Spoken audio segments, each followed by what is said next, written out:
Buenas noches con todos, muchas gracias por estar el día de hoy con nosotros. Yo soy Jimena Peña, soy una de las 4 fundadoras de Vía Expresa y hoy día estamos llevando a cabo nuestro primer seminario web de los muchos que esperamos que sean y que comenzaremos a realizar.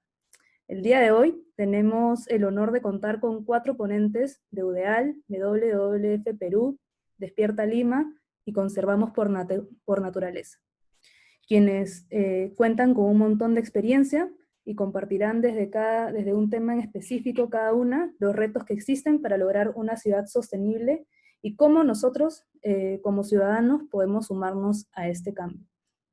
Cada una de ellas contará con 15 minutos para poder abordar su temática y al finalizar tendremos unos 15 minutos de preguntas y respuestas. En la barra inferior de Zoom encontrarán una sección de preguntas y respuestas. Ahí podrán dejar sus consultas y comentarios. También tenemos el chat. Les comparto igual que este seminario está siendo grabado y se los haremos llegar para que lo puedan volver a ver cuantas veces quieran. Para iniciar, me gustaría comentarles sobre Vía Expresa. No sé si todos lo conozcan, pero bueno, Vía Expresa es la primera plataforma peruana que comparte y difunde noticias y contenido positivo del Perú. Esta plataforma la creamos en el 2017 con un propósito claro: aportar al bienestar emocional de los peruanos al compartir y visibilizar aquellas acciones que valen la pena conocer y darle un poco la contra a los medios tradicionales.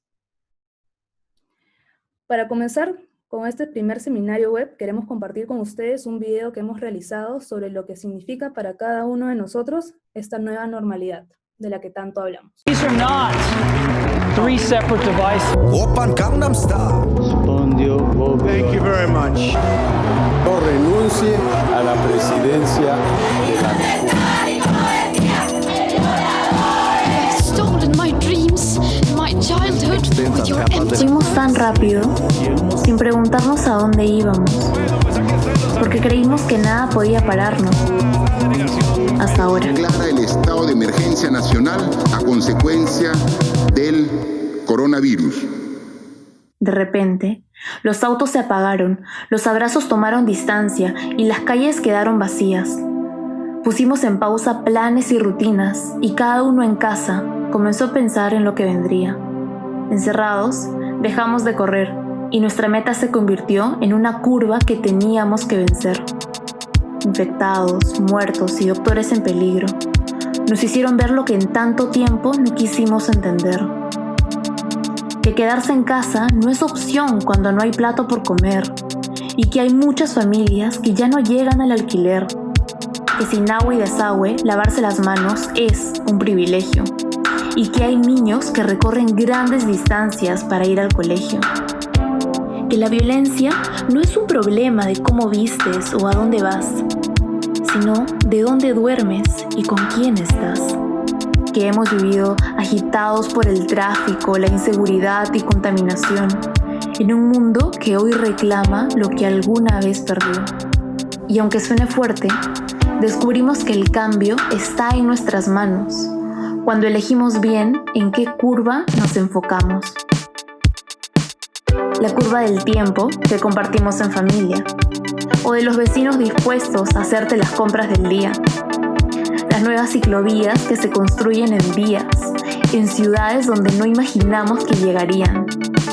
La educación a distancia que alcanza cada rincón, gracias a profesores que han convertido su cuarto en el mejor salón. El número de policías, militares, médicos y personal de servicio que arriesgan su vida por compromiso a su oficio. Y cómo olvidar las aplicaciones, vacunas e iniciativas creadas por peruanos que confían que la solidaridad es la única vía para superar juntos este mal. Pero, ¿cuál es el mal que nos aqueja?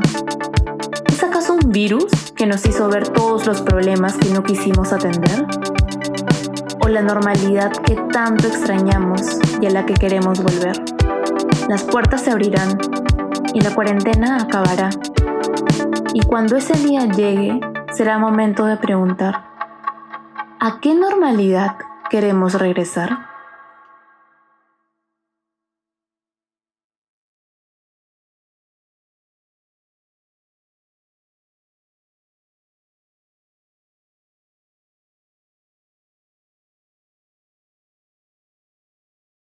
Espero que les haya gustado este video que lo hicimos con muchísimo cariño.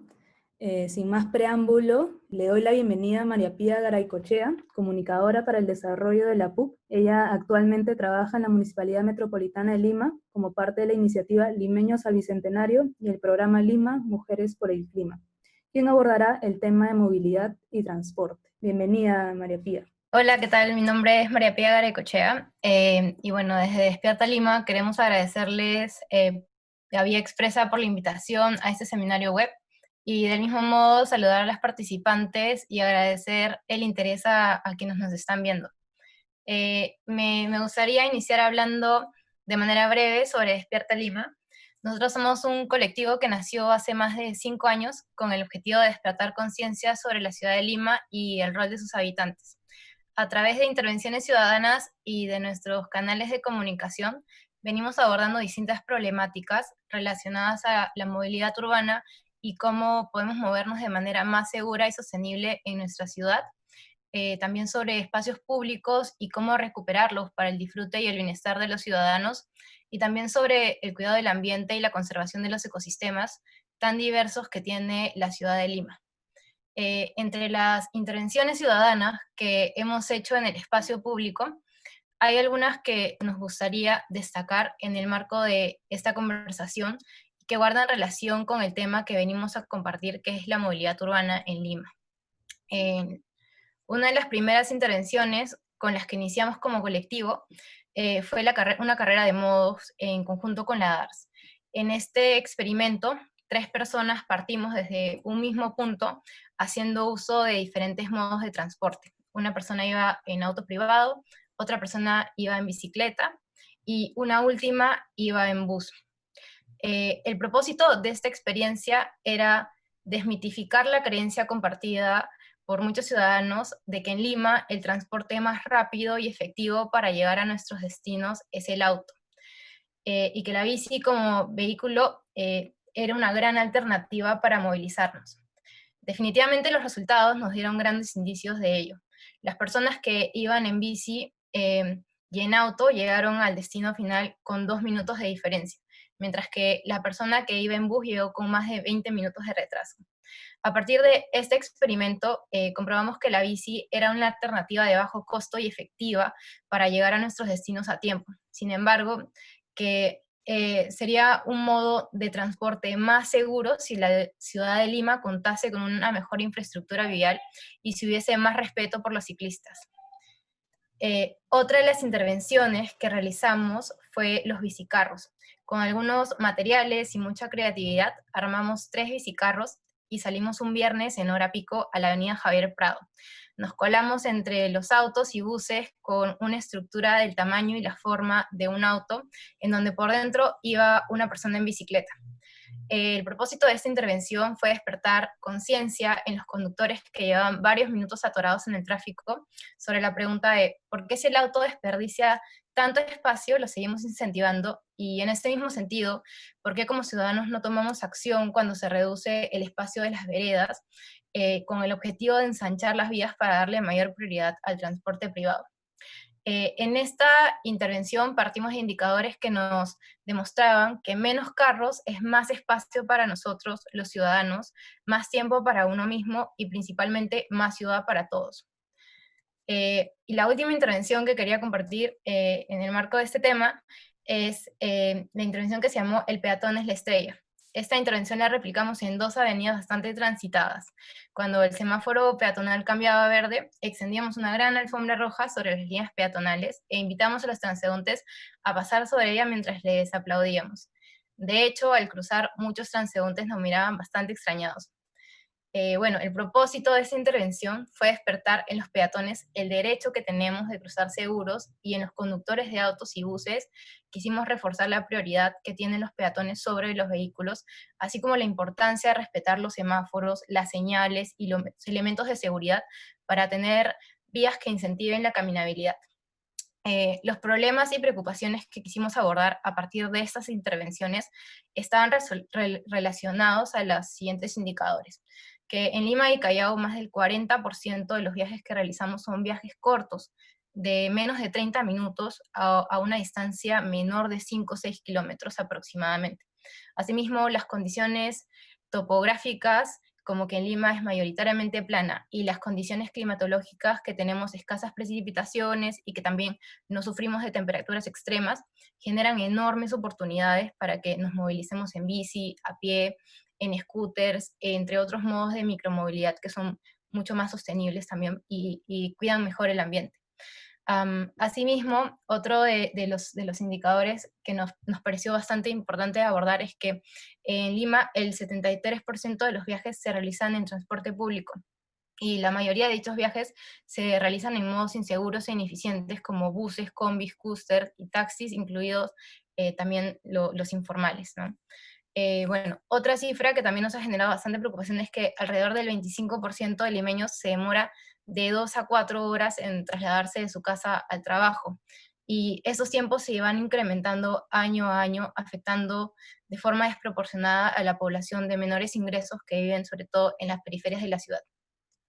Frente a estas cifras, las opciones de transporte no motorizados, como por ejemplo ir a pie o en bici, como complemento o alternativa al transporte público, que muchas personas lo usan, o al transporte masivo, serían esenciales definitivamente en la concepción de un sistema de transporte urbano multimodal, ambientalmente sostenible e incluyente para Lima y Callao. Bueno, otro dato bastante relacionado con la intervención que hicimos del bicicarro fue conocer que un auto particular pasa estacionado alrededor de 22 y 23 horas al día.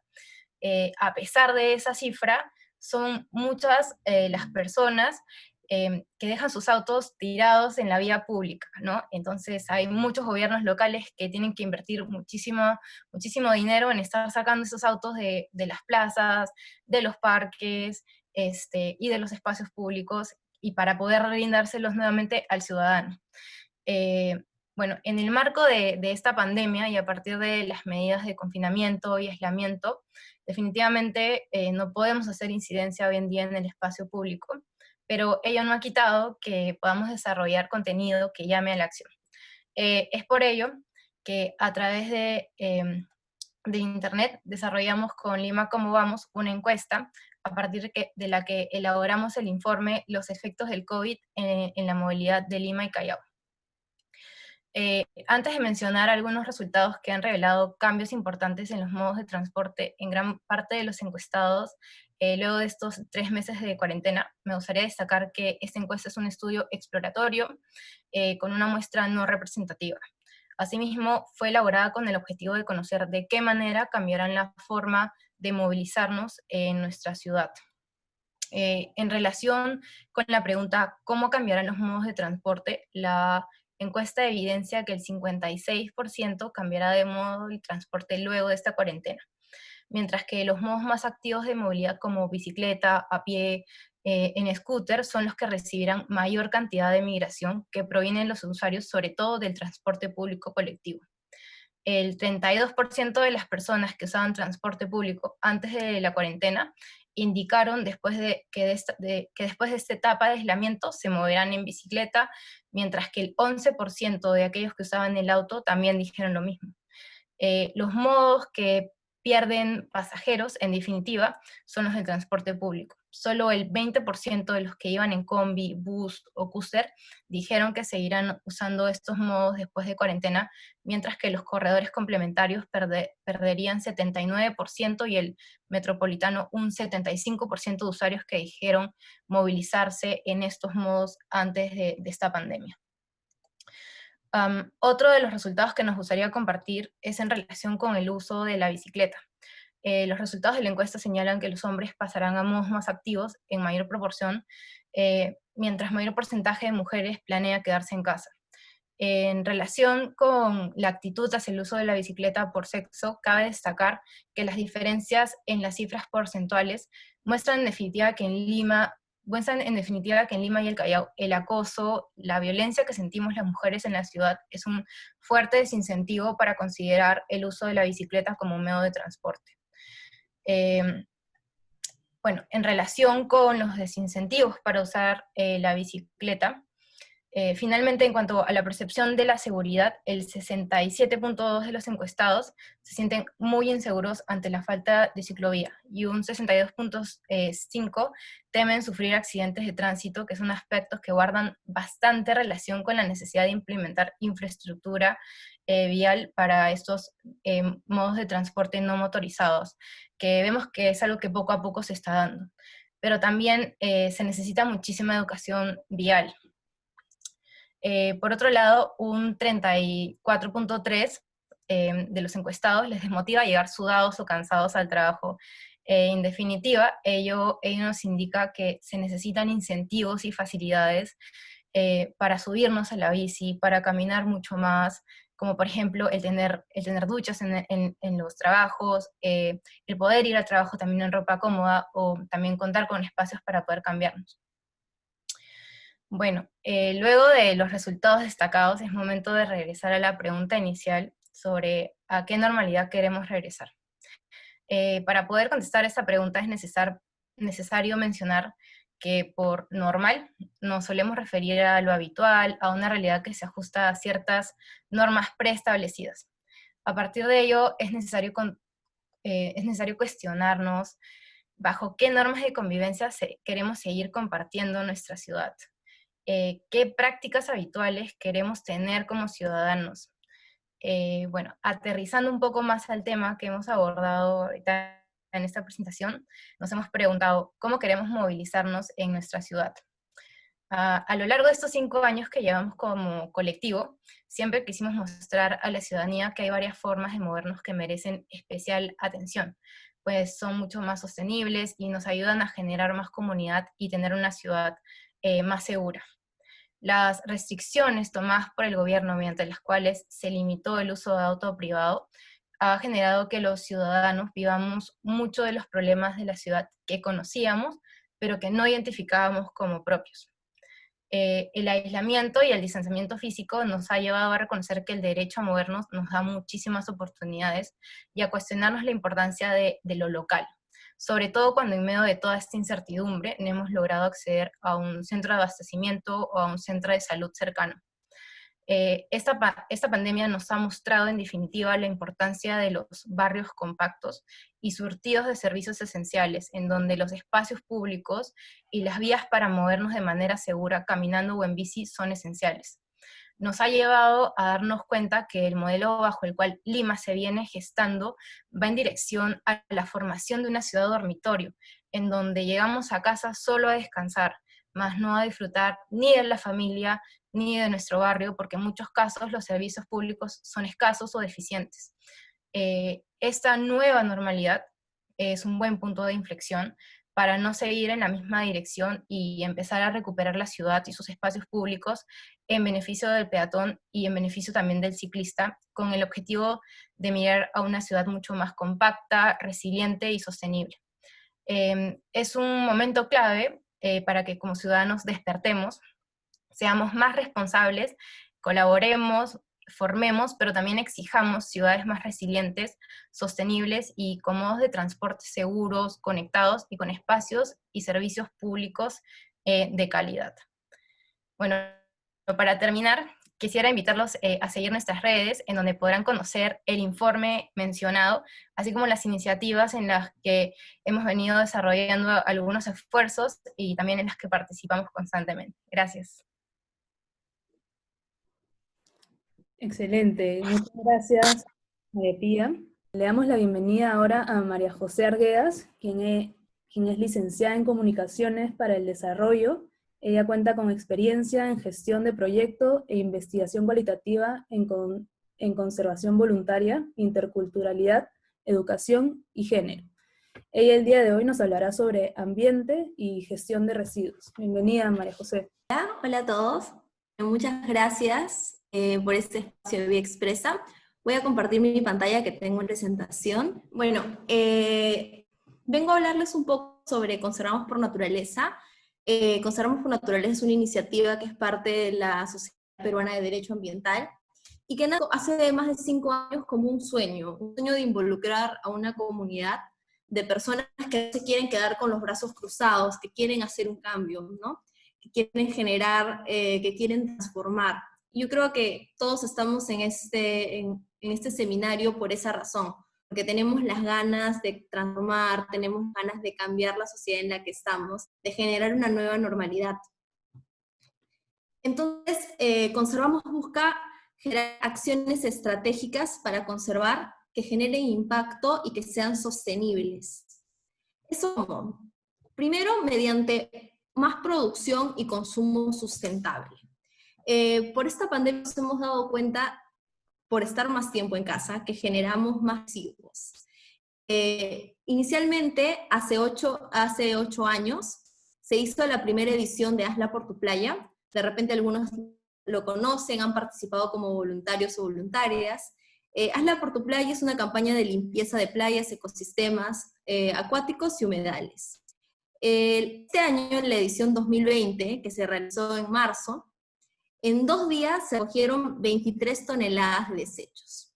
Solo 2 días. Y en algunas playas específicas, no en todos los residuos que generamos. Entonces, esto nos presenta una situación de alerta, ¿no?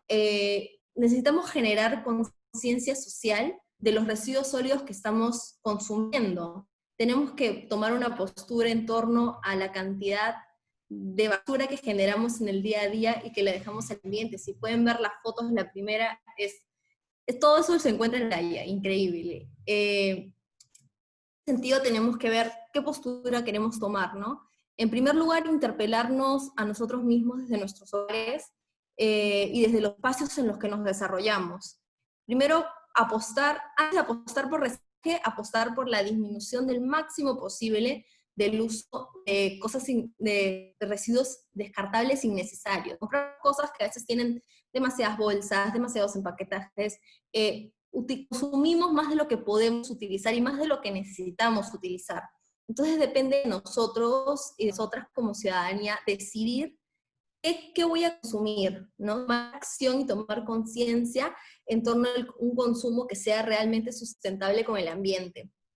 En caso sea estrictamente necesario utilizar descartables, entonces buscar descartables que sean alternativas biodegradables para poder generar acciones después, como el compostaje en casa, como el reciclaje de algunos elementos, como la distribución adecuada dentro de los programas de la municipalidad, qué sé yo, pero eso siempre como segunda opción, en excepción del de preferir no generar ningún residuo. Y también creo que ahí tenemos que comprometernos bastante cambiando nuestros hábitos de consumo, ¿no? Eligiendo mejores hábitos. Y además, cuando volvamos a la normalidad, yo creo que la normalidad tiene que ser un poco más amable y más empática con el medio ambiente que nos rodea. Vivimos muy ensimismados en lo que tenemos que hacer en un día en que estamos en una ciudad, que el tráfico, que aquí para allá, y este espacio de cuarentena tenemos el privilegio que nos ha dado una pausa desde el espacio en el que estamos, claramente, para otras personas es súper complejo, para pensar y para entender qué somos, cómo nos podemos conectar y cómo podemos descubrir este ambiente que nos rodea y que nos provee de muchas cosas, ¿no? Creo que es importante y como Conservamos buscamos bastante reducir las brechas que existen entre ciudad y naturaleza. Son dos conceptos que a veces se entienden muy separados. Si eres parte de la ciudad no entiendes y no ves, y no conoces la naturaleza, y por lo tanto no generas ese lazo empático de cariño y de empatía y de cuidado con la naturaleza. No necesariamente es Amazonía, como decía la exposición pasada, María Pía, que hay muchos ecosistemas también en Lima y muy cercanos. Entonces, hay que entender que nos complementamos con la naturaleza. La naturaleza nos provee de muchos servicios ecosistémicos. El agua que nos llega a nuestras casas, ¿de dónde proviene? ¿De qué nevado viene? ¿No? Porque pasa todo un recorrido. Entonces, creo que tenemos que volver a conectar y retroceder un poquito, parar un poquito y ver de dónde vienen los servicios, pero viceversa, si la naturaleza nos brinda servicios ecosistémicos, nosotros y nosotras también tenemos que buscar la manera de involucrar en su conservación, de tomar una partida y tomar acción desde donde estamos. Claro, desde nuestras posibilidades, pero emprender este camino de involucramiento, de hacer algo, de cambiar nuestros hábitos y de involucrarnos en otras acciones estratégicas que ya se están desarrollando. Y frente a eso, Conservamos tiene varias campañas que lo que buscan es generar contacto significativo y trascendente con la naturaleza. Primero está la Ruta Natural, que es una guía de viajes con sentido, para que nosotros podamos reconectar con la naturaleza y a su vez apoyar a la gente que cuida la naturaleza. En Perú tenemos un montón de iniciativas de conservación voluntaria, más de 180 áreas de conservación privada, que son conservadas por gente que voluntariamente decide en un terreno, tanto de la comunidad o terreno personal, utilizar ese terreno para conservar el ecosistema en el que están. Básicamente donan su vida, su tiempo y su espacio y su trabajo para que nosotros nos podamos beneficiar de sus servicios ecosistémicos. Entonces lo que busca la Ruta Natural es que nosotros nos involucremos y vayamos y conozcamos las áreas de conservación y a su vez generemos un ingreso a través de ecoturismo y turismo rural comunitario. A su vez tenemos la campaña Reforestamos por Naturaleza, que esa pretende establecer un lazo un poquito más afectivo con la naturaleza, ¿no? Que es un programa de adopción de árboles para apoyar también a iniciativas de conservación.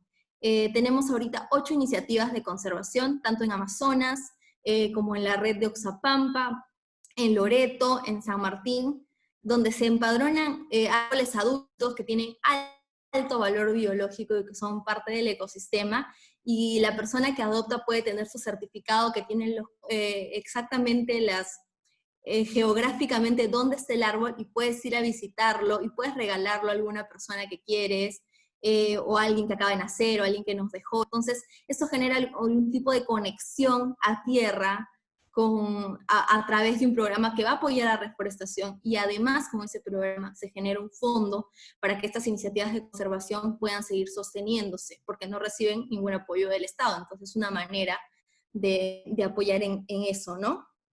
Y si queremos involucrarnos más, también hay otras plataformas. Yo creo que también es importante reconocer que este espacio, darnos cuenta de que es tiempo de luchar por el ecosistema que tenemos si realmente queremos conservarlo. Vamos tan rápido que estamos destruyendo a cantidades lo que tenemos, y Perú es un país megadiverso, tanto culturalmente como ambientalmente. Entonces, si ya queremos dar el siguiente paso, debemos levantar y empezar a movernos frente a situaciones que ponen en riesgo a nuestra naturaleza. Actividades como la minería ilegal, la deforestación, o las represas que se quieren hacer en el Marañón son cosas de todos los días y que necesitan ciudadanía activa para defender la naturaleza en la que estamos. En base a eso hay otra campaña que tenemos, que es Remando Juntos, que es una campaña que busca que los ríos del Perú fluyan libres. Y en este momento estamos apoyando al Marañón para que no tenga represas. Actualmente está a punto han dado certificación para que 2 represas se construyan en el río Marañón. Si estas represas se llegaran a construir, inundarían más de 80 kilómetros, desplazarían a las comunidades locales y representarían fuertes cambios en el microclima. Y por lo tanto, la biodiversidad de la riqueza del río Marañón, que es uno de los ríos que alimenta el río Amazonas, se vería destruida. Les invito a revisar las redes de Conservamos para buscar un video súper bacán de Marañón sin represas, que nos cuenta un poquito la situación en la que está Marañón y cómo nosotros desde la incidencia social y política podemos hacer que estas represas no se construyan, porque no queremos quedarnos con los brazos cruzados. En esta línea también tenemos la campaña Hazla por tu ola, para gente que está más conectada con ecosistemas costeros, y es una campaña de protección de olas y rompientes, para que proyectos de infraestructura no se construyan en el espacio de las olas. Y lo interesante es que es una campaña de protección para siempre.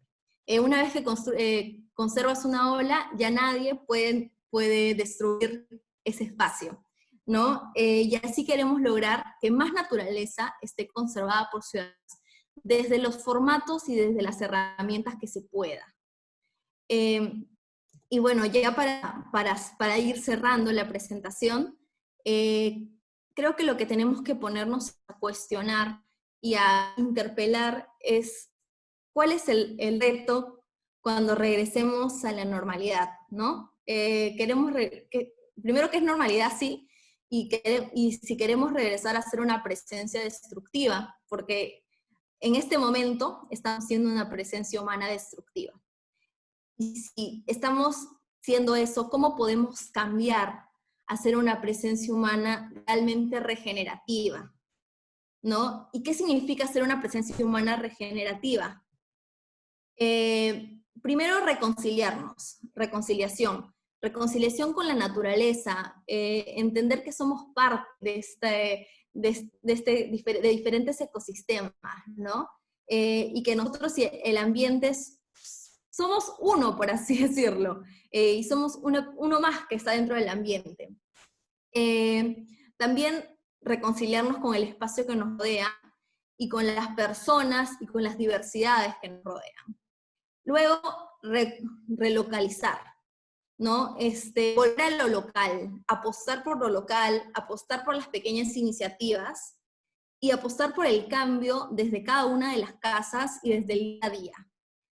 Y por último, vamos a reconciliar y vamos a relocalizar para regenerar.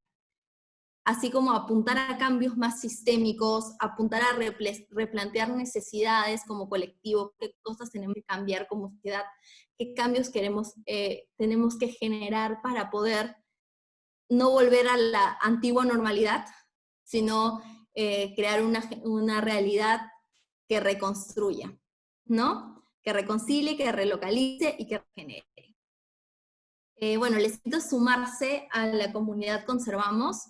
Como les conté desde el inicio, nuestro sueño es involucrar a una comunidad de personas, crear una comunidad de personas que estén interesadas en hacer algo por el ambiente que les rodea, ¿no? Entonces ahí están, les dejo la red de Conservamos. Nosotros siempre súper felices de escuchar todas las iniciativas y de ser parte, ¿no? Y de construir una comunidad que luche por su ambiente.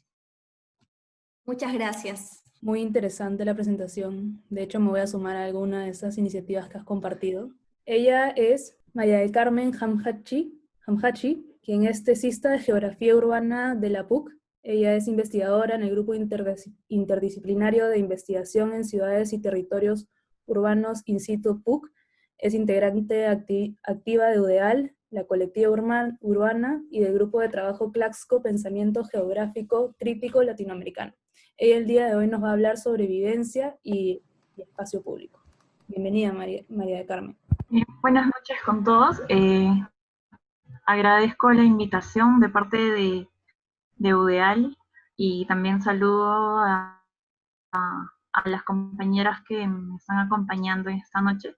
Y bien, voy a compartir mi pantalla para poder hablarles un poco acerca de la vivienda y el espacio público, ¿no? Desde una dimensión social, física y social. ¿Me avisan si pueden ver mi pantalla, por favor? Perfecto, se ve. Ya, bueno, muchas gracias. Bien, la UDEAL nació como un espacio, bueno, primero me gustaría hablar un poco, ¿no? De lo que fue la UDEAL y de lo que ahora es realmente, ¿no? La UDEAL nació como un espacio de estudiantes, en realidad, en un momento bastante crítico para la ciudad de Lima. Se estaba proponiendo un proyecto que a todas luces iba contra una lógica holística de la ciudad, ¿no? Es por eso que como vemos en la imagen de la izquierda, se propone este bypass de 28 de julio, ¿no? Lo vemos ahí como un proyecto inicial que iba a tener incluso esta parte de una alameda como, digamos, alzada. La UDEAL en realidad nace como un espacio de estudiantes que se proponen criticar justamente esta visión de ciudad que se quería plasmar y materializar con este proyecto. Y bueno, hace el llamado a las diferentes facultades de Lima, las facultades de arquitectura, ¿no? Me parece importante señalar esto porque en realidad es, digamos, una gran iniciativa acerca de cómo llevar la academia a la crítica, ¿no? Y a la acción también. Finalmente, como vemos a la derecha, el bypass se termina construyendo como símbolo en realidad de una visión de la ciudad bastante segregada y fragmentada, ¿no? Finalmente, bueno, la UDEAL continuó con la organización, ¿no? Como vemos en la imagen, en realidad se organizó bastante para enfrentar a esta lógica, ¿no? De ciudad que en realidad materializaba y visibilizaba el bypass. Se hicieron bastantes organizaciones y movilizaciones en defensa finalmente de la ciudad, ¿no? Que como repito estaba simbolizada, bueno, se simbolizaba en este bypass, pero que en realidad iba más allá, ¿no? Nosotros pedíamos en realidad, se hacía bastante hincapié en este ánimo de planificar la ciudad, ¿no? Más allá de estas obras puntuales. Y como UDEAL, como espacio primeramente académico, ¿no? Que desde las aulas se planteó salir a la ciudad, se propuso llevar el lema del derecho a la ciudad, ¿no?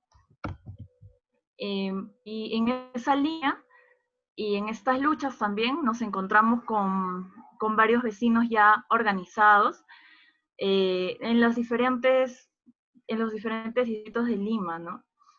En realidad, en Lima, en cada espacio era transversalizado, ¿no? Era por área o por distrito, pero en realidad habían varios espacios y siguen actualmente, ¿no? Organizándose y luchando, y justamente juntamente con ellos nosotros decidimos iniciar un espacio que fue 16N, justamente por la fecha en la que se organizó la primera marcha metropolitana por el derecho a la ciudad. En estos espacios podemos compartir muchas experiencias acerca de esta lucha, ¿no? Por la recuperación de la ciudad. Y bueno, organizamos 2 encuentros metropolitanos. En el primero tuvo 5 ejes. Uno fue acerca de la vivienda y los servicios, otro de movilidad. También hablamos sobre espacios públicos, patrimonio y cultura, sobre el medio ambiente y sobre la recuperación de los gobiernos, ¿no? En realidad este primer encuentro fue bastante positivo porque pudimos conocer las distintas visiones y proponer también, ¿no? A la construcción de una ciudad. Y bueno, hablando netamente de la UDEAL también ya tiene 5 años de haberse formado. Inicialmente fue, como digo, un espacio principalmente de estudiantes de arquitectura. Bueno, yo soy geógrafa, hace 3 años en la UDEAL. Y bueno, actualmente la UDEAL es un espacio conjunto, tanto de estudiantes como de profesionales de diversas disciplinas urbanas, que bueno, justamente, ¿no? A través de este rol crítico y propositivo buscamos una ciudad más justa y democrática, ¿no? Y bueno, este año hemos dado un salto, bueno, en realidad un sinceramiento, ¿no? Porque en el espacio ya participaban diferentes compañeros y compañeras de otras especialidades, como es mi caso. Y más que nada era eso, ¿no? Visibilizar también que la ciudad no solamente la construyen los arquitectos, porque en realidad es una gran responsabilidad que a veces se les deja, sino también visibilizar las distintas disciplinas que pueden aportar para la construcción de esta ciudad, ¿no? Y bueno, y justamente con el derecho a la ciudad, y como planteábamos en estos ejes en los encuentros metropolitanos, con las distintas organizaciones vecinales, que actúan en Lima. Uno de esos derechos también se habló y que es motivo de esta presentación es el derecho a la vivienda. Me gustaría hablar un poco antes de los antecedentes, ¿no? Bueno, acerca del derecho a la vivienda en América Latina. Bueno, se inició en los años 20 este proceso de urbanización en 3 países, en Argentina, en Uruguay y Chile. Para los años 40 hubo este despegue en otros 4 países, ¿no? Que involucran a nuestro país. Para el año 1965 ya eran 8 de 16 países que atravesaron el umbral de urbanización, y para los finales de los 80, todos los países ya cruzaron el umbral de urbanización.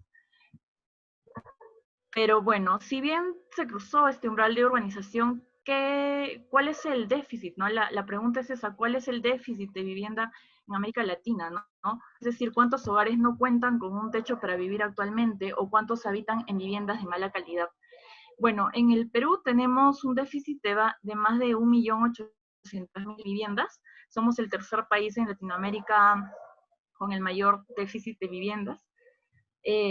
Estamos hablando de, bueno, familias que no cuentan con un lugar para vivir o es una vivienda de muy mala calidad, ¿no? Para el caso de Lima específicamente, estamos hablando de cerca del 24% del déficit habitacional que representaría el porcentaje nacional, ¿no? Hay varias debilidades en este desarrollo y crecimiento que hemos optado, y Lima es un ejemplo de ello, ¿no? Es un crecimiento fragmentado, hay una microzonificación política y territorial. Lamentablemente el sector privado es quien determina la ocupación del territorio y el mercado.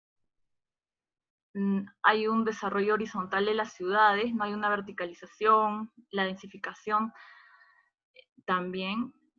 Y bueno, no existe esta atención integral de los servicios públicos y derechos ciudadanos, ¿no? Entonces, la pregunta sería, ¿cómo podemos reducir este déficit habitacional que observamos, ¿no? ¿Cómo darle rostro a estas cifras? ¿Estamos hablando de la vivienda como un derecho o como un negocio, ¿no? Entonces, para responder a esta gran pregunta, en realidad, primero habría que considerar ciertos enfoques, ¿no? Para ver estas políticas públicas de vivienda, en realidad, ¿no? ¿Cuáles son los enfoques que lamentablemente ahora se tienen, ¿no? Se tiene este universalismo, ¿no? O sea, se entiende como que la oferta es homogénea. En realidad esto es un problema porque invisibiliza los diferentes rostros de los beneficiarios y beneficiarias y los concibe a todos como iguales, ¿no? También hay una focalización, es decir, que se prioriza la atención en las y los beneficiarios, pero en realidad no considera los diferentes ingresos, ¿no? Se diseñan requisitos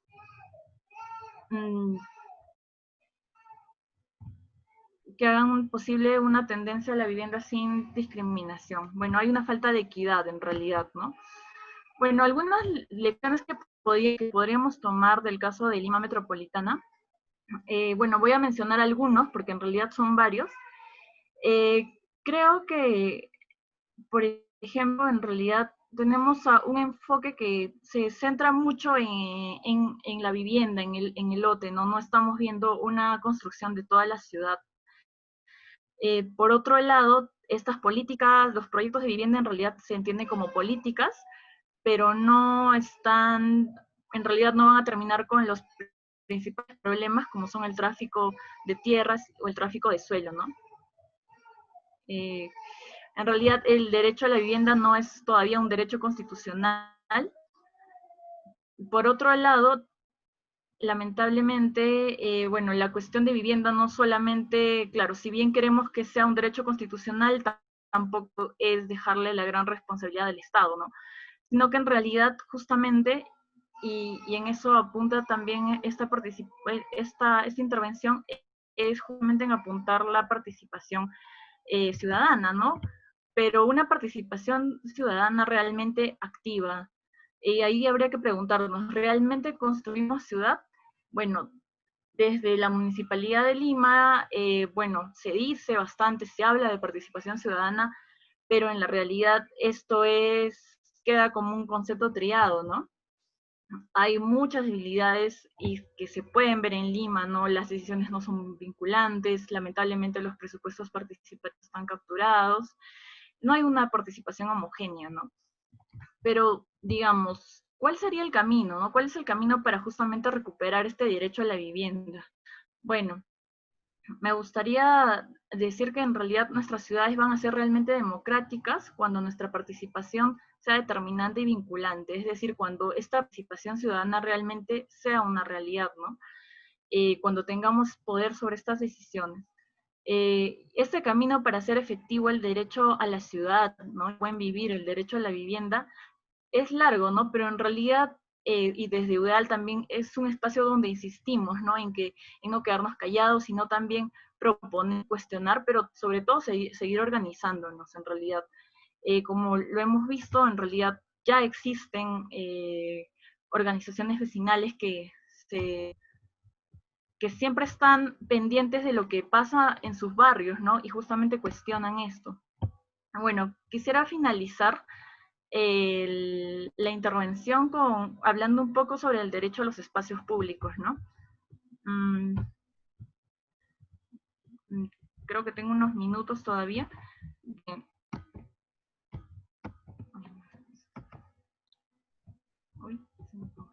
Ya. Bueno, ¿qué es el espacio público? ¿Cuál es su importancia, no? El espacio público lo entendemos como aquel espacio que es de propiedad pública y de dominio, de uso público, ¿no?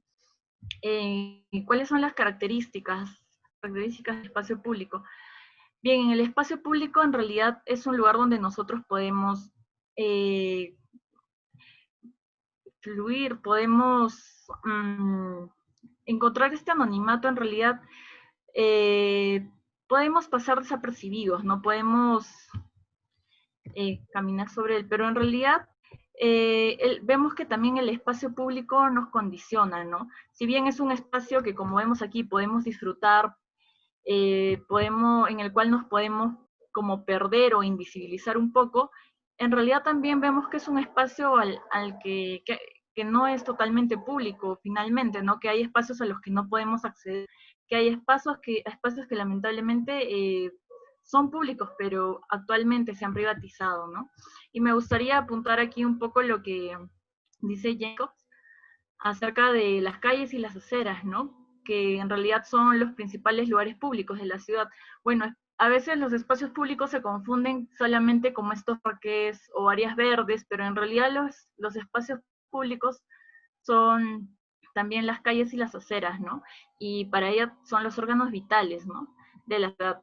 Y bueno, es importante también mencionar aquí que Jane Jacobs hace énfasis en la escala barrio también, ¿no? Bueno, para el caso de Lima, ¿qué amenazas se enfrentan estos espacios públicos, no? Bueno, como hemos visto, finalmente proyectos como el bypass, que hasta ahora no hemos tenido que ver o indicar los graves problemas que tiene, ¿no? Por ejemplo, esta falta de árboles, ¿no? Cuando en un inicio se trataba de una alameda en sí. Hay restricciones de uso en varios espacios, hay actividades que no se pueden hacer, también hay espacios que se concesionan, ¿no? Y ahí las organizaciones vecinales tienen también varias luchas ganadas, ¿no?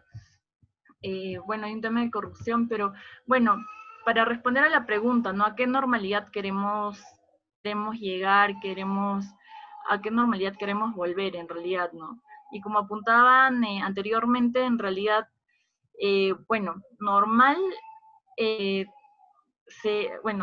realidad a la normalidad en la que estábamos ahora se ha visibilizado mucho más, ¿no? En la pandemia en realidad prácticamente todo ha quedado descubierto, ¿no? Pero sería importante señalar que, como desde este espacio también siempre se ha apuntado, es que la ciudad nos construye, ¿no? Y en ese sentido, como la ciudad nos construye, es importante nosotros también contribuir a esa construcción, ¿no? Y es por eso apuntar al de la ciudad. Bueno, me gustaría finalizar diciendo y apuntando justamente siempre que el derecho a la ciudad es mucho más que la libertad individual de acceder a los recursos urbanos, ¿no? En realidad se trata de cambiarnos a nosotros mismos, cambiando a la ciudad. Bueno, aquí me gustaría apuntar que la organización existe, ¿no? La organización existen espacios que se organizan, los vecinos de diferentes distritos se organizan, organizaciones estudiantiles, organizaciones civiles se organizan, pero lamentablemente a veces nos encontramos con que esta voz no es escuchada, ¿no? Eso no debería desanimarnos, sino más bien a seguir insistiendo, ¿no? Bueno, solo pongo de ejemplo, por ejemplo, nos organizamos para hacerle, ¿no? Los vecinos, cada espacio vecinal, y nosotros también nos organizamos para hacerle llegar una serie de demandas a raíz de estos encuentros vecinales que tuvimos hacia el actual alcalde. Lamentablemente no tuvimos mayor respuesta, pero eso no nos va a desanimar, sino al contrario, y también los invito a todos a seguir organizándose y también a luchar por un derecho a la ciudad, ¿no? Bueno, eso es todo, gracias. Muchas gracias, María del Carmen.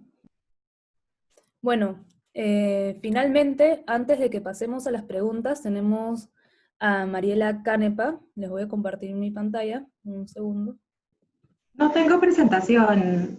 Está bien, no te preocupes. Ah, ok. Sí. Entonces... Sí, Mariela, ella es directora de políticas de WWF Perú, ella es abogada de la PUC, cuenta con un magíster en Derecho Ambiental, una maestría en Gestión del Agua y un diplomado en Gestión de Proyectos. Ella el día de hoy nos va a contar un poco sobre el trabajo que viene realizando WWF en el programa de Ciudades Sostenibles. Bienvenida, Mariela. Hola, muchísimas gracias.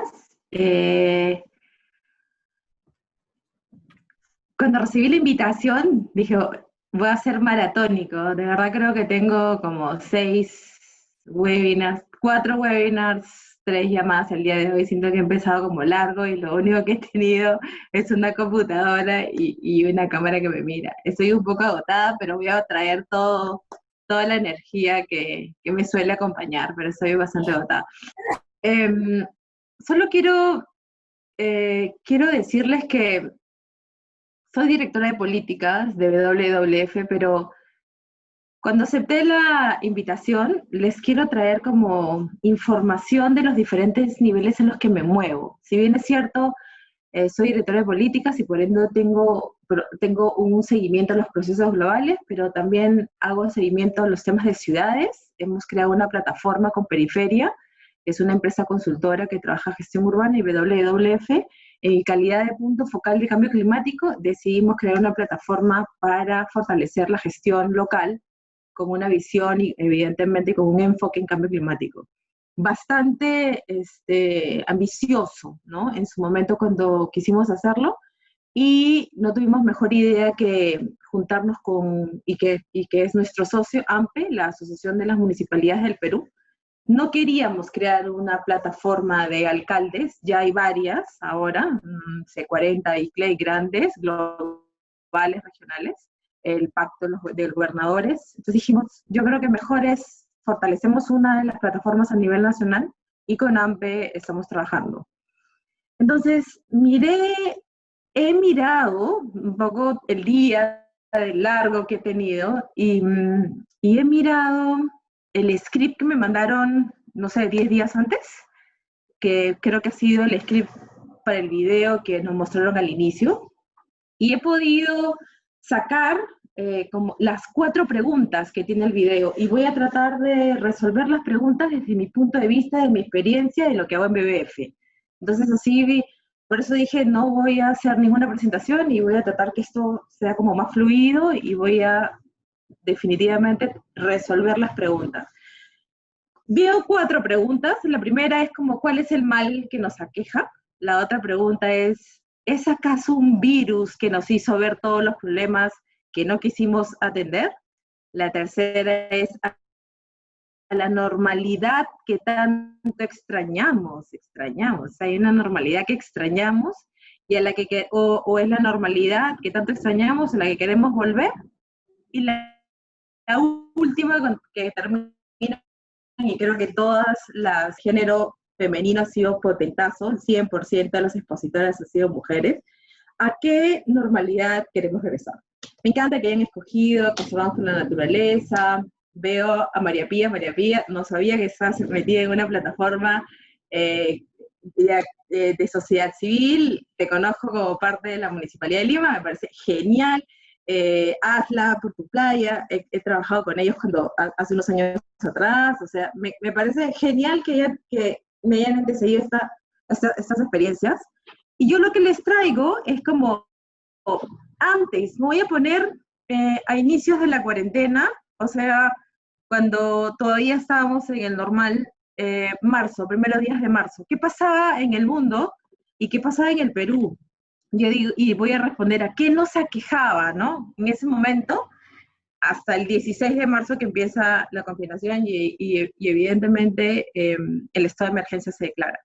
La palabra crisis es la que nos acompaña en ese momento, ¿no? La palabra crisis era como la palabra de terror, porque era crisis sanitaria, crisis de salud, las medidas, y empezaron todas las medidas sanitarias, el distanciamiento, el aislamiento social, y definitivamente terminamos viviendo en las cuatro paredes de tu casa, ¿no?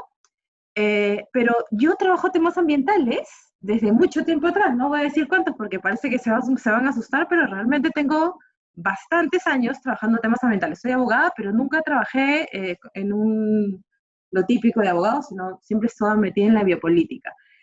Yo que sigo la agenda de cambio climático, la palabra crisis me ha acompañado siempre. Vivo en crisis, ¿saben?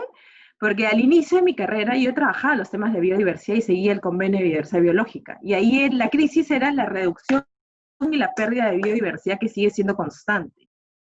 Conservemos por la naturaleza, nos dicen programas maravillosos en la Amazonía, en diferentes partes de Perú. ¿Por qué? Porque quieren ayudar al gobierno a reducir la pérdida de biodiversidad, que simplemente es constante y cada año hay mayor pérdida.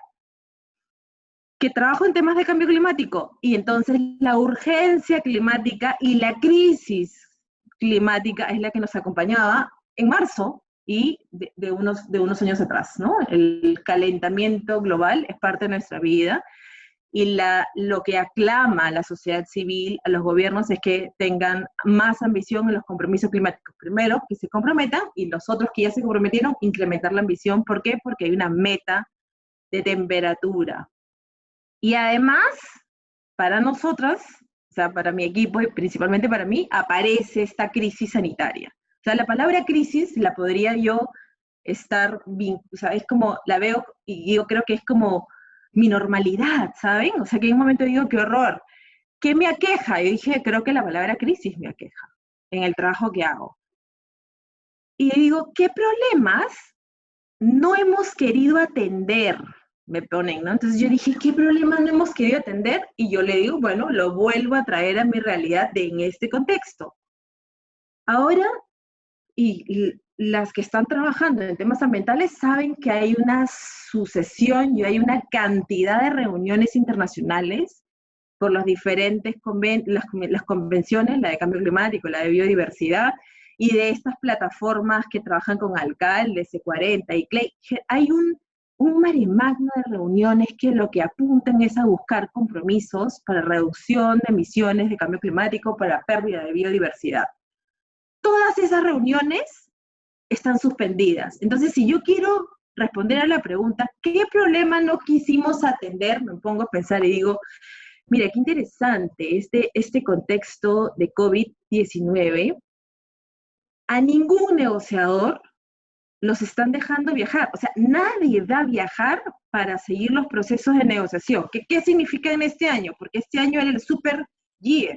El 2020 era el año famosísimo en el marco de las Naciones Unidas. ¿Por qué? Porque este año, en septiembre, las Naciones Unidas cumplimos 75 años, estamos de aniversario, 75 años es un número importante. Este año, la COP de biodiversidad y la COP de cambio climático tenían importantes objetivos. La de biodiversidad, revisar sus estructuras porque no han cumplido las metas, seguimos con la pérdida de biodiversidad, y la de cambio climático, este año los países hacían oficialmente su entrega de sus compromisos de reducción de emisiones y su adaptación. El famoso NDC, son siglas en inglés, si no lo entienden no se preocupe, son los compromisos nacionalmente determinados por los países a el 2030. Todos los países que firmaron el Acuerdo de París, este final de año tenían que suscribir y decirle al secretario de las Naciones Unidas, toma, estos son mis compromisos revisados por los diferentes actores y los diferentes sectores de mi gobierno. Cosa que no se va a dar. No se va a dar la reunión, digo yo, pero el compromiso sigue. Ya hay un comunicado del secretariado de que, señores países, ustedes siguen trabajando desde casa, como sean, pero ustedes me dan los compromisos en las dos convenciones. Entonces yo me puedo pensar, y ahora hay algo más, que ya empezó otro tema, que es el COVID está golpeando no solamente los sistemas sanitarios, ni los sistemas de salud, ni los de educación, sino que hay un golpe súper fuerte que todavía no lo estamos notando, pero más o menos lo estamos intuyendo, la economía del país. Entonces hay una tendencia en los países y en los gobiernos de establecer paquetes de reactivación económica, ¿verdad? Y lo que yo quisiera, pero pareciera que no queremos atender, es que ese paquete de recuperación económica considere la agenda de sostenibilidad. Parece que estamos atareados y estamos mirando el corto plazo y no estamos mirando ni el mediano ni el largo plazo. Pongo un ejemplo positivo, que parece que ellos sí quieren atender. La Unión Europea ha escogido el Green Deal como parte de su paquete de reactivación económica. Toda la transición energética de la Unión Europea se va a dar sí o sí. Las energías renovables, autos, vehículos, generación de electricidad, se va a dar en la Unión Europea. Vamos a ver pronto, a corto plazo, una Unión Europea que va a reducir su consumo de fósil para la generación de electricidad y para su transporte. Y nosotros, me pregunto, nosotros, el gobierno peruano, ¿por dónde está yendo en esta reactivación económica y con las cosas que queremos trabajar y con sus compromisos internacionales y con sus compromisos nacionales? ¿Cuál es mi normalidad? Y de verdad que le extraño bien poquito, pero con mi socio AMPE hicimos algo para tener una línea de base, es ¿cuántas municipalidades del Perú conocen los temas de ciudades y de cambio climático? Vínculos, ciudades y cambio climático. 95% de los municipios saben y se sienten afectados por el cambio climático. 87% de los municipios de AMPE indicaron que evidentemente tienen problemas con el agua y con su ciclo hidrológico. Y casi el 80% desconoce, o sea, no conoce qué significa NDC, las siglas que a veces las usamos, el Acuerdo de París y los ODS, otras siglas, los Objetivos de Desarrollo Sostenible. Esta encuesta la tomamos a inicios del 2019, ya cuando estaban recién llegados los nuevos alcaldes. Esa era mi normalidad, que a mí me generaba evidentemente estrés. Otra normalidad que le hicimos, y acá no sé si lo pueden ver, pero hicimos un reporte de indicadores. Cuando decidimos armar la plataforma y BBF decidió trabajar ciudades, dijimos vamos a poner una línea de base de lo que está pasando en las ciudades con un enfoque de resiliencia y sostenibilidad. Es un reporte nacional de indicadores urbanos. ¿Por qué nacional? Porque dejamos de mirar Lima. Nosotros en nuestra plataforma, yo sé que Lima está como sobreestudiada, sobremirada, hay problemas que todavía, Lima tiene una cantidad de problemas que quizás no sé si algún día las vamos a resolver todo, pero decidimos mirar las ciudades del Perú. Lima es una mega metrópoli, pero dijimos, ¿qué pasa con las otras ciudades del Perú que son pequeñas y medianas? Pero igual creo que tienen problemas y igual miremoslas con los ojos de resiliencia y sostenibilidad. Son 10 categorías de indicadores y yo simplemente les traigo, en la normalidad, les traigo 2 o 3, creo que escogí para que sea rápida mi presentación. Población en barrios marginales y precarios. De las 30 ciudades, 25 son 24 capitales, bueno, con el Callao, y escogimos unas 5 chiquitas a diferentes partes porque iban a tener una actividad económica importante. No sé, por ejemplo, un puerto, un aeropuerto, si de un aeropuerto ya se puede imaginar que ciudad también está levantada, pero lo que a mí me sorprendió es que la precariedad de las ciudades del Perú, de estas 30, casi todas, o sea, hay un promedio del cual, la mitad, ¿no? Mira, voy a mirar, hay Tacna, Arequipa, Moquegua, Callao, Ica, Pasco, no llegan ni al 45%. Eso quiere decir que el 100%, la calidad de sus barrios son precarios. Y el resto están más que la mitad del porcentaje que hay en América Latina, el nacional y evidentemente el de América Latina. Ese es uno de lo que está pasando con los barrios marginales, y la precariedad es lo que nos acompaña en las ciudades del Perú. Espacios verdes es otro número que dijimos, bueno, hay un estándar que lo usa la OMS, que es 9 metros cuadrados por habitante. Miramos esas 30 ciudades, entre 1 y 3, creo que son poquísimas. Tacna, Arequipa, Lima y Callao tienen 3. 3.7, 3.9, 3.8. 3 metros cuadrados por habitante. Esas son las que están liderando los espacios verdes en el Perú, en las ciudades del Perú. Otra cosa que les traigo como normalidad. En el momento que hicimos el reporte, que esto fue 2018, las redes de monitoreo de aire, yo sé que han aumentado porque han llegado unos fondos del Banco Mundial, pero han aumentado. Pero en ese momento, que esto era 2018, o sea, hasta hace poquito, y se han aumentado 6 más. De estas 30 ciudades, 24 no tienen redes de monitoreo de aire y solo 6 ciudades en el Perú tienen monitoreo de aire. ¿Cuáles son? Arequipa, Callao, Cusco, Huaraz, Lima y Tacna. Esas son las 6 ciudades que tienen constantemente monitoreando la calidad de aire. Y de ahí me fui, porque era el objetivo, porque trabajo en cambio climático, y dijimos, vamos a mirar cuántas ciudades, no regiones, ciudades del Perú, tienen inventario de emisiones de gases de efecto invernadero para empezar a pensar planes de acción climática. 4. Trujillo, Cusco, Huancayo y Lima. No hay más. Entonces yo dije, y nosotros queremos hacer gestión del cambio climático en ciudades con esa normalidad. Entonces yo, de verdad, no quiero esa normalidad. Porque no me gusta nada, los números son precarísimos, es igual como vivimos en barrios precarios. Me queda clarísimo. En Lima sales de unos distritos y te encuentras con la precariedad. La precariedad parece que nos acompaña. Para mí la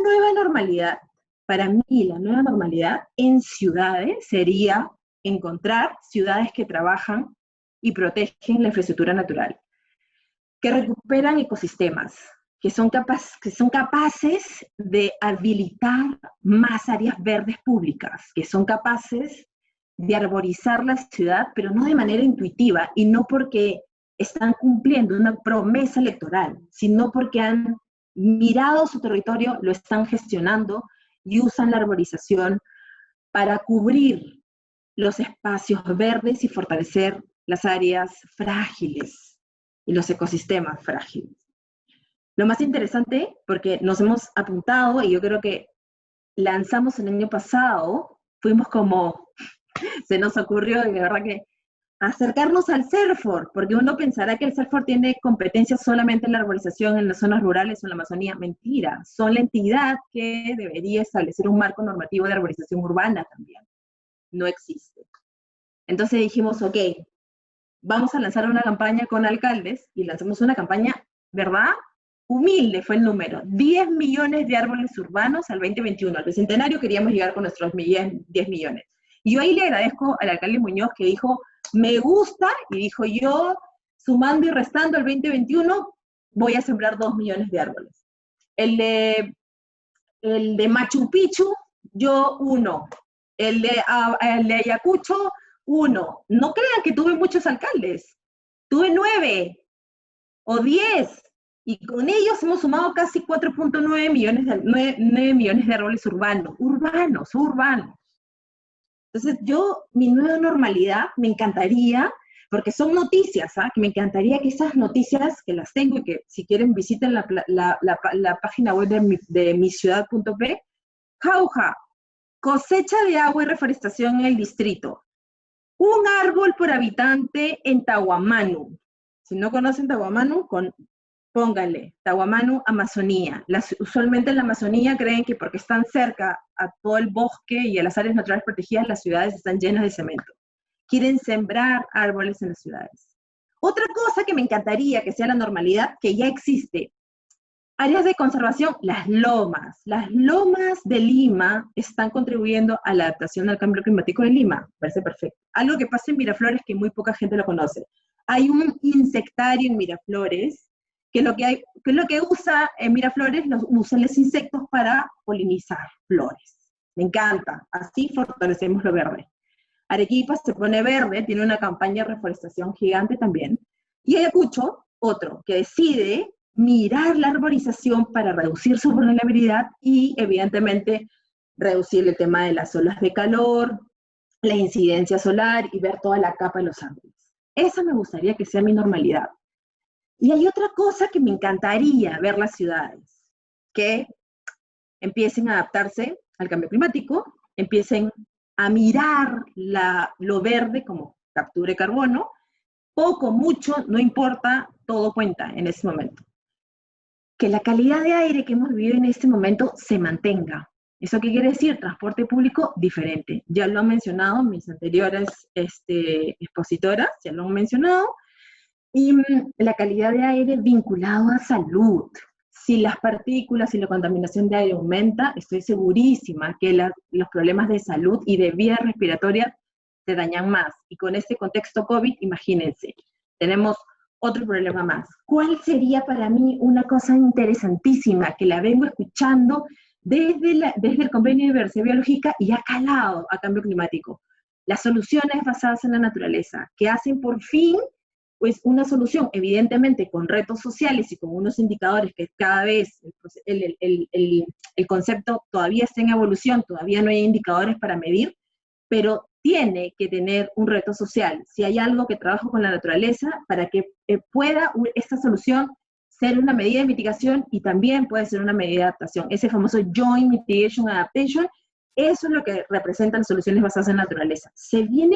Hay como una intención de reforzar lo verde en la agencia internacional, en la comunidad internacional, y que está calando a lo nacional, pero está calando más a lo local, porque es mucho más fácil hacer soluciones basadas en naturaleza con un enfoque territorial, definitivamente. Enfoque territorial que debe tener en cuenta, y los alcaldes se tienen que dar cuenta, las autoridades locales, distritales, se tienen que ver que el paisaje urbano no se acaba con los límites políticos administrativos. Entonces eso demanda una articulación entre distritos y entre ciudades.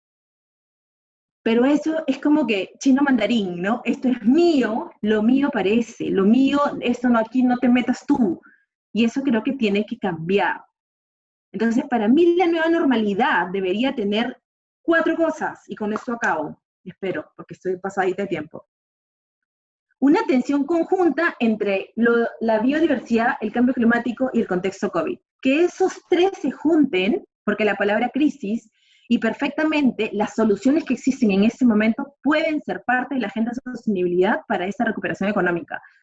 Hay empleo verde, de todas maneras, en eso, en cosas de movilidad, en cosas de recuperación de áreas verdes, hay trabajo y se mueve y se puede mover el tema de la economía del país en ese tema. Remirar los compromisos climáticos con el contexto COVID.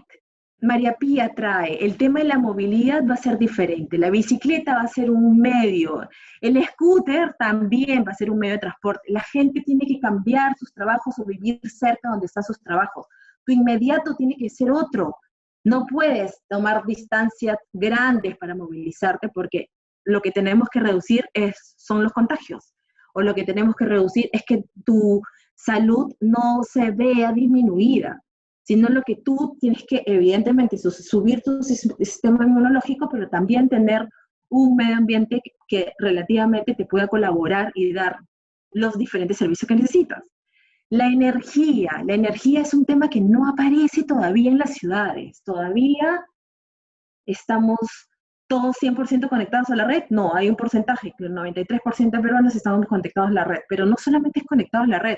A mí me encantaría soy generadora de energía, los paneles solares, ese tema que sonaba como chino mandarín y alejado, ese tema está a la vuelta de la esquina. Piénsense, siéntense como generadores, en algún momento su mayor inversión va a ser quizá comprar paneles solares para su casa o departamento. Administren su energía, si saben cuántos Gs tiene su celular, ustedes tienen que saber cuántos kilowatts consumen y cuánto se pueden administrar. Y con eso termino. Lo que yo veo en ese momento que está pasando en el Perú, a nivel global, a nivel de Perú, es que tenemos unas metas espectaculares, pero en ningún momento nos hemos puesto a pensar en la visión de país y mucho menos en una visión de ciudad que queremos. No veo articulación en la gestión ambiental a nivel local, en la gestión ambiental y el desarrollo urbano. Todavía no veo un diálogo entre vivienda y el Ministerio del Ambiente, entre vivienda y producción para la gestión local. Si la viera, les dijera. Pero esa es parte de lo ambicioso que quiero de la nueva normalidad. El reto, evidentemente, trabajo multiactor, todos, es una agenda de todos, acá derecho y deber para todos. Diferente sociedad civil, gobierno, sector privado. Multinivel, gobierno regional, gobierno nacional, regional y local, todos. Y multisector. Ahora las medidas de mitigación están en el Ministerio de Ambiente, no, están en energía, están en agricultura, están en produce y están en vivienda. Ahí es donde tenemos que trabajar la agenda climática. La agenda climática no es una agenda verde, no es una agenda solamente del Ministerio del Ambiente. Y lo que creo que como parte de este reto de construir visiones es que tenemos que cambiar, y creo que mis antecesoras lo han dicho, hay un cambio de patrones de consumo, pero yo ya no le llamo consumo. Después de todo el tiempo de experiencia que tengo, realmente necesitamos un cambio de patrón de vida, porque lo que es normal, no quiero que sea normal. Las pequeñas iniciativas quiero que sean la nueva normalidad. Quiero que la gente cuando salga no pase como en China y en Europa. Ya la curva de emisiones volvió a subir. Había bajado porque todo el mundo estaba en confinamiento, pero ahora ya volvió a subir. La gente sale a hacer lo mismo, a comprar e incrementar su consumo. Creo yo que la base para este cambio de patrón de vida es la solidaridad. Cuanto más solidarios seamos con nosotros y con nuestro inmediato, mi vecino, con mi familia, yo estoy seguro que vamos a lograr ese cambio. Gracias. Muchas gracias, Mariela. Puedo ver y puedo sentir la pasión que tienes con este tema. Creo que todos lo han podido notar. Creo que es importante ahora que ya estamos, antes de entrar a las preguntas, hemos visto que hay muchos retos, hay muchos problemas. Sin embargo, cada vez más, y nosotros lo vemos porque estamos metidos en cosas buenas y todos los días nos llegan noticias positivas y cambios y cosas, es verdad que hay más gente que se está sumando y hay más gente dispuesta a cambiar las cosas. El día de hoy la idea era esa, ¿no? Mostrarles estas cuatro colectivos, 4 organizaciones que están haciendo algo a favor de esta nueva normalidad que todos debemos de buscar. Solamente me pareció importante decir eso. Ahora les paso el poder del anfitrión a María Claudia. María Claudia es una de las fundadoras también de Vía Expresa. Ella ha estado leyendo todas sus preguntas, súper atenta, y va a ir un poco direccionando estas preguntas para cada una de las ponentes. Intentemos igual hacerlo súper corto porque ya vamos casi 1 hora y 25 aquí, y sé que todos tienen cosas que hacer, así que adelante, María Claudia. Gracias, Jimena, por el pase. Efectivamente, nos han llegado bastantes preguntas, así que lo que voy a hacer es decir un poco las preguntas que hay para cada uno de ustedes, y pueden tener un tiempo que les pedimos que sea corto para poder responderlas, y si hay dudas que quedan, igual a todos los que están participando, el día viernes les estamos mandando también un boletín con la información sobre las organizaciones que hoy día nos acompañan para que puedan también hacer llegar sus dudas más específicas. Entonces, empiezo con Despierta Lima. María Pía, hola, tienes algunas preguntas. La primera es, ¿cómo hacer para las personas que viven en zonas periféricas donde existe mucha delincuencia? Nos preguntan, ¿cómo podemos tomar acción para exigir seguridad para peatones y ciclistas? Esa sería una primera pregunta. Y en la misma línea también nos preguntan, ¿por qué creen, o por qué crees en este caso, que en ciertos distritos se empuja más el uso de las bicicletas y en otros distritos que suelen ser de menores recursos económicos no? ¿Por qué hay esta diferencia? Esa sería una segunda pregunta. Y finalmente nos piden que por favor nos cuentes a todos de dónde es que tienes el dato de que 40% de la población que se moviliza en Lima hace estos viajes cortos de 30 minutos. Esas serían las 3 preguntas. Voy a terminar de contarles las preguntas a cada uno y luego ya Jimena volverá a dirigir y le cederé de nuevo el paso.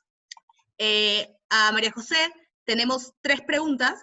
La primera, ¿cuál es el primer piso para crear una cultura de empatía con los demás seres humanos, animales y naturaleza en general? ¿Cuál es ese primer piso que deberíamos buscar?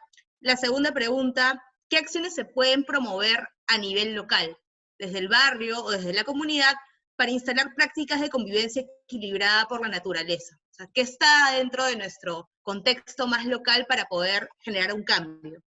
Y finalmente nos preguntan por una iniciativa en específico de Conservamos por Naturaleza, que es la iniciativa Adopta un Árbol. Acá tenemos personas curiosas que quieren adoptar un árbol y que les gustaría que nos cuentes cómo podemos hacerlo. Para UDIAL tenemos también algunas preguntas. La primera tiene que ver con cuál es la opinión que tienes, María del Carmen, sobre la migración que se ha dado desde Lima a otras ciudades, ¿no? Vimos que en el estado de emergencia muchas personas dejaban sus viviendas porque no podían pagar el alquiler o porque ya no tenían dónde vivir. Entonces, eso también abre una pregunta en relación a la vivienda. La segunda es, ¿por qué crees que no existe vivienda social en el Perú? ¿Qué falta? ¿Por qué no es este derecho constitucional del que nos hablabas? Y una tercera pregunta tendría que ver con la compra y venta de terrenos, ¿no? ¿Cómo podemos regular? Porque hemos visto en varios distritos que existe una ocupación bien desordenada del territorio, y la pregunta sería, ¿cómo podemos regular la compra y venta de tierras informales, que en algunas zonas están construidas en espacios bastante peligrosos, ¿no? Y eso también tiene que ver un poco con el tema de ambiente. Finalmente, para WWF tenemos 2 preguntas, una en específico del caso de Trujillo, donde nos cuentan que desde el año 2012 se promueve o se intenta promover un plan de desarrollo sostenible, pero este se ha visto truncado en esos últimos 8 años. Entonces la pregunta es, ¿cómo podemos desde la ciudadanía impulsar el desarrollo, teniendo en cuenta que el conjunto de sociedades en esta ciudad en específico, que es Trujillo, es una sociedad pasiva? Y la segunda pregunta que tenemos es, ¿cómo podemos hacer que las autoridades locales coordinen más para responder al territorio? Y finalmente hay una duda en específico de alguien que nos escribe desde Ucayali, que nos pregunta por qué en este caso de WWF ya no está apoyando en Ucayali. Entonces, esas son las preguntas que les dejo. Jimena, te cedo de nuevo el paso para que puedas modular las respuestas. Muchas gracias. Gracias, María Claudia. María Pía, contigo. Bueno, empiezo por la pregunta número 3. Espero recordar bien las preguntas que me hicieron y no pecar en ninguna. En relación con la fuente, bueno, hay un estudio bastante reciente que ha salido que se llama Propuestas y recomendaciones para la formulación de una estrategia para la bicicleta en Lima Metropolitana. Es un estudio del Banco Mundial en donde ha participado también la Municipalidad de Lima, entre otras organizaciones. Está súper bueno, es súper completo y sobre todo está en un lenguaje bastante accesible y entendible para todos, así que nada, lo recomiendo. Sobre la segunda pregunta, es relacionada sobre por qué en algunos distritos se promueve el uso de bici, pero también en algunos distritos hay mayor infraestructura, por ejemplo en los céntricos, eso también, no solamente mayor infraestructura, sino que hay como nodos que te permiten tener los servicios mucho más cercanos, entonces eso también te trae a que el movilizarte sea mucho más fácil para poder acceder a ciertos servicios públicos, ¿no? No sé si ahí respondo realmente la pregunta, y bueno, en relación con la primera, con la seguridad, desde mi experiencia también personal, más que nada, yo vengo siendo ciclista desde hace 7 años, y bueno, hace 7 años las calles eran, creo que, o los ciclistas éramos mucho más invisibilizados que hoy en día. Hoy en día hay muchos más colectivos que buscan recuperar la ciudad para el ciclista y para el peatón. Eso me parece algo bastante importante porque siento que se han empezado a abordar bastantes temas sobre seguridad, no solamente en relación con los accidentes, sino también en relación con el acoso, también en relación con el espacio que deberían de ceder los autos los conductores de autos a los ciclistas, ¿no? Porque antes íbamos en la pista y te gritaban, ándate a la vereda, pero realmente si íbamos a la vereda estábamos como en una, no sé si competencia, pero haciendo que los peatones tengan una desventaja por sobre nosotros, ¿no?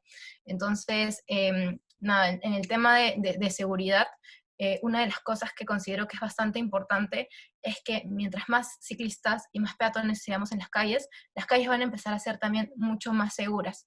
Sobre todo por el hecho de que al salir, el hecho de que los ciudadanos hagamos uso del espacio público genera que hayan más ojos también en las calles. Entonces, esto reduce realmente bastante los índices de inseguridad a los que podemos estar expuestos, ¿no? Espero haber respondido todo. Sí, gracias, María Pía. María José, cuéntanos. No, primero, gracias por las preguntas. Voy a pasar a responder en orden. Primero sobre cuál sería el primer piso para generar una cultura de la empatía. Creo que primero es clave inspirarnos, ¿no? Conocer otras experiencias que nos pueden llevar a generar esa empatía con la naturaleza. Y así cortito les quiero contar unas cuantas.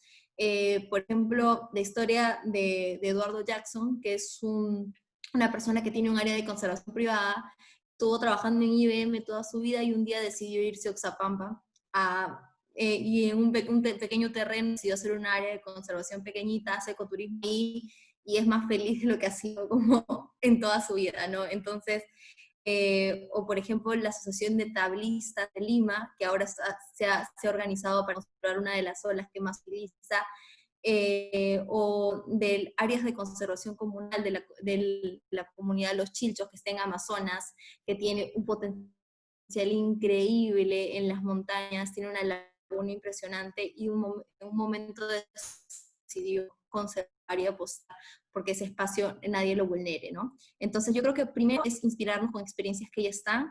Lo segundo, empezar a reconectar con esas experiencias, entender que no estamos lejanos. O sea, por más que vivamos en una ciudad, no significa que no somos parte de la naturaleza, no somos parte del todo, y no significa que en algún momento nos podamos involucrar en ese proceso. Y es más, tenemos naturaleza cerca, ¿no? Y por último, involucrarnos, tomar acción desde la medida que podemos. Y ahí paso a responder la pregunta de Reforestamos. Reforestamos es una campaña de adopción de árboles, entonces nosotros tenemos diferentes iniciativas de conservación que dentro del mismo área de conservación, dentro del mismo bosque, lo que hacemos es empadronar a los arbolitos como una especie de censo y los georreferenciamos, y todo eso entra a una base de datos. Entonces, esos árboles, personas deciden adoptarlo por el precio de 50 soles que va a garantizar su conservación por 5 años. Y al adoptarlos les damos un certificado con el nombre, una dedicatoria que tú puedes como poner la dedicatoria que tú quieras, qué especie es, cuál es el nombre local, el nombre común del árbol, dónde está ubicado, en qué área de conservación, toda esa información. Con estos fondos, lo que hacemos primero es reforestar anualmente la cantidad de árboles que han sido adoptados. Este año estamos reforestando más de 1.700 árboles. Y segundo, condenamos todo por área de conservación. Puntuación de conservación recibió árboles adoptados. Entonces también parte del fondo va para que ellos reforesten, y segunda parte para que puedan utilizar en diferentes iniciativas dentro del área de conservación. Ahorita estamos manejando 5 proyectos. Uno de ellos tiene actividades de un sistema de cosecha de yuna, de mejoramiento de control y vigilancia dentro del área, de espacios para ver visitar fauna, mejora de servicios de ecoturismo. Entonces vamos yendo acorde a las necesidades y haciendo que estas personas que conservan voluntariamente tengan que hacer unos pequeños fondos para seguir haciéndolo, ¿no? Y por último, las acciones a nivel local. Yo creo que tenemos que comenzar desde el espacio en el que estamos, y ahí entra mucho nuestro compromiso de reducción de residuos sólidos, ¿no? De intentar generar la menor cantidad de residuos sólidos, comprar la menor cantidad posible de residuos, de alimentos que tengan residuos, y empezar a gestionar de manera adecuada y con los medios específicos lo que sí generamos, ¿no? La manera de gestionar nuestros residuos que son biodegradables, de repente intentar hacer compostaje aprovechando que tenemos tiempo en casa, o tenemos más espacio, no demora tanto, y también separar correctamente, ¿no? Los plásticos, el cartón, todo el proceso de reciclaje creo que puede ser un buen punto de partida, y para después ir conectando e ir involucrándose en otras iniciativas. Yo creo que hay bastantes problemas, sí, como muchos lo han dicho, pero como hay problemas también hay soluciones. Entonces les invito a ser parte de estas soluciones. Excelente, Majo. María del Carmen. Sí, bueno, gracias. Acerca de la primera pregunta, que es acerca de esta migración, ¿no? Bueno, esta en realidad es una migración estacionaria, ¿no? Se le ha llamado también el éxodo del hambre. El IEP el mes pasado publicó un estudio que justamente hacía hincapié en esta pregunta, ¿no? Y bueno, resultó que en realidad más de la mitad de peruanos tienen más miedo a morirse de hambre que morirse por el COVID, ¿no?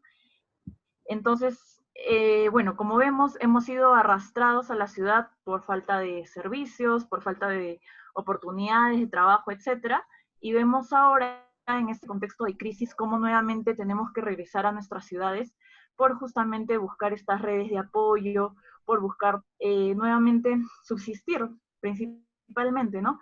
Y bueno, lamentablemente las políticas en todos estos años no han estado destinadas y no siguen estando destinadas, lamentablemente. No se habla mucho del bono universal, pero vemos que finalmente no es universal, ¿no? Bueno, acerca de la segunda pregunta, que es acerca de la vivienda social en el Perú. Bueno, nuevamente, ¿no? Este abandono, ¿no? 30 años de neoliberalización en el Perú, bueno, tienen su efecto también, ¿no? Y es justamente que el Estado ha retrocedido desde los 90, incluso en brindar asistencia técnica, ¿no?